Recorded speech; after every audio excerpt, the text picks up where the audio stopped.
कृष्ण के मंदिर के बाहर गांव के सरपंच बेहोशी की हालत में पड़े हुए थे। कपड़े भी अस्त व्यस्त, शरीर पर चोट के निशान। ऐसा लग रहा था जैसे किसी ने उसके शरीर का पूरा खून चूस लिया हो। शरीर पूरा सफ़ेद पड़ा था और आंखें फटी हुई मगर धीरे धीरे सा अभी भी चल रही थी।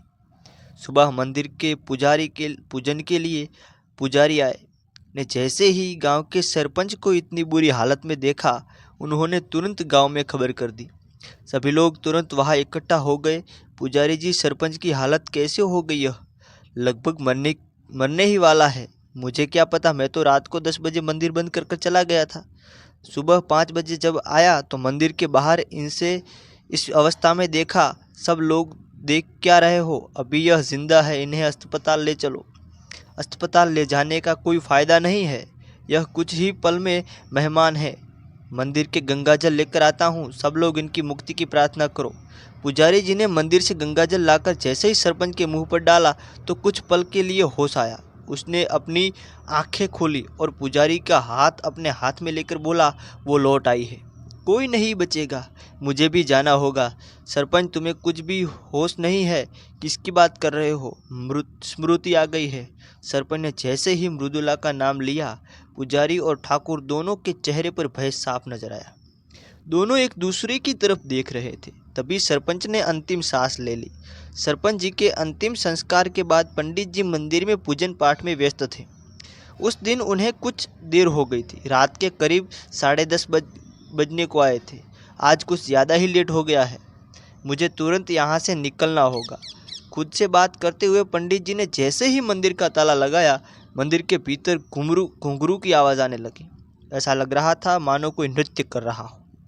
पंडित जी को लगा कि उनके मन का वहम होगा, मगर फिर जब घुंघरू की आवाज़ आई तो उन्होंने मंदिर का दरवाज़ा खोला और मंदिर के भीतर दाखिल हो गए। मंदिर की लाइट चालू नहीं हो रही थी। धूप अंधेरे में अभी भी घुंघरू की आवाज़ आ रही थी, मगर कोई नजर नहीं आ रहा था। कौन है यहाँ पर? सामने आओ।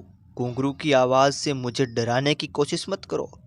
कौन है यह? यशोदा का नंद लाल, ब्रिज का उजाला है। मेरे लाल से तो सारा जग झिलमिलाया। जू जू जू जू जू जूजू पंडित जी, देखिए ना, कान्हा तो सो ही नहीं रहे हैं और मैं कब से इन्हें सुलाने की कोशिश कर रही हूँ।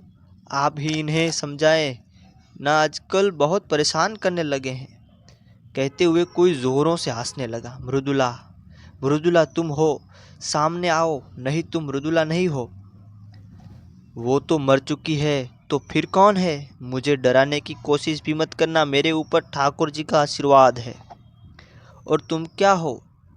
तुम हो तो उनकी दासी हो, एक देवदासी। हाँ, हूँ मैं देवदासी, ठाकुर जी की दासी, मगर तुम लोगों ने मेरा उपभोग किया है, बदला लेने के लिए आई हूँ। पंडित जी ने जैसे ही सुना, वह तुरंत वहाँ से भागे। उन्होंने मंदिर का दरवाज़ा भी बंद नहीं किया। अगली सुबह भय के कारण उन्हें बहुत तेज बुखार था। गांव के वैद्य और ठाकुर उनके पास पहुँचे। वह नींद में भी बड़बड़ा रहे थे। कोई नहीं बचेगा, वो लौट आई है, कोई नहीं बचेगा। यह क्या बोल रहा हो पंडित? खामोश रहो, आपकी तबीयत तो ठीक है ना? बुखार बहुत ज़्यादा है, जो शायद सर पर चढ़ गया है, मगर कल तक तो बिल्कुल ठीक थे। आज अचानक से सब कैसे हो गया? जी, कोई भी दवा कीजिए, यदि शहर से डॉक्टर बुलाना है तो बताइए, मगर पंडित जी का होश में आना ज़रूरी है।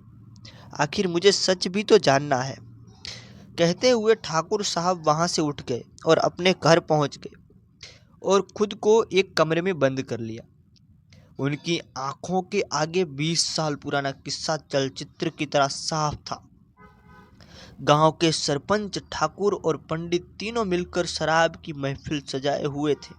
इस गांव में तो मनोरंजन का कोई साधन ही नहीं है।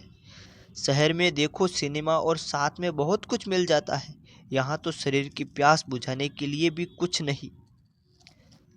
पंडित, कोई तो बंदोबस्त करो, मैं क्या कर सकता हूँ? मेरे हाथ में तो कुछ भी नहीं है। आप लोगों के पास तो ढेर सारा पैसा है, आप ही कुछ कीजिए। यह गांव है, यहाँ के लोगों को अपनी इज्जत पैसे से ज्यादा प्यारी है? पैसों के बलबूते पर कोई नहीं मानेगा। हाँ, मगर यदि यदि क्या क्या क्या करना होगा यह बता पंडित जी ने। मैंने सुना है कि पहले के लोग देवदासी की प्रथा के जरिए शारीरिक सुख पाते थे।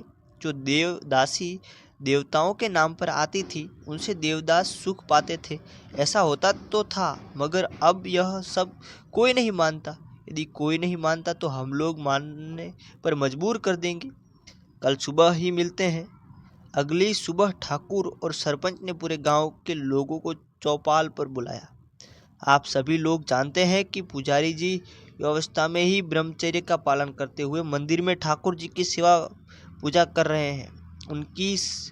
उनकी भी भक्ति से प्रसन्न होकर कल रात कान्हा जी ने पुजारी को स्वप्न दिया कि कोई भी पुरुष अपने घर की कुंवारी कन्या को देवदासी बनाकर मंदिर में छोड़ सकता है तो उसकी हर मनोकामना पूरी हो जाएगी।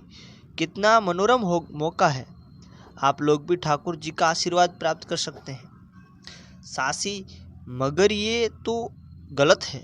प्रथा तो बंद हो चुकी है ना। ये कैसे? अगर सरकार को पता चला तो ये तो गलत है। वैसे तो दहेज प्रथा और बाल विवाह भी बंद हो चुके हैं, मगर अभी भी गांव में यह सब कुछ शुरू ही रहे।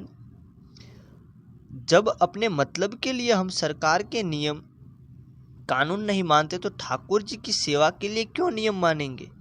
आगे आप लोगों की इच्छा। हम तो चाहते हैं कि गांव वालों की हर इच्छा पूरी हो। हरी बोलते सरपंच ने सभी लोगों को अपने घर जाने के लिए कह दिया। सब लोग अपने घर तो पहुंच गए थे, मगर सबके मन में एक शंका जरूर थी।